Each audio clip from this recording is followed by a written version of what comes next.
కూర్చో.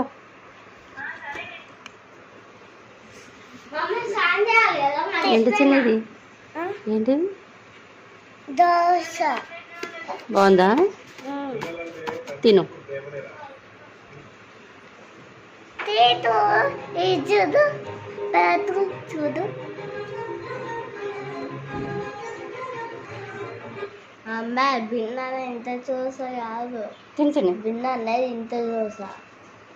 ఇంత అన్నాడు, ఇంత దోశ. సరే తిను.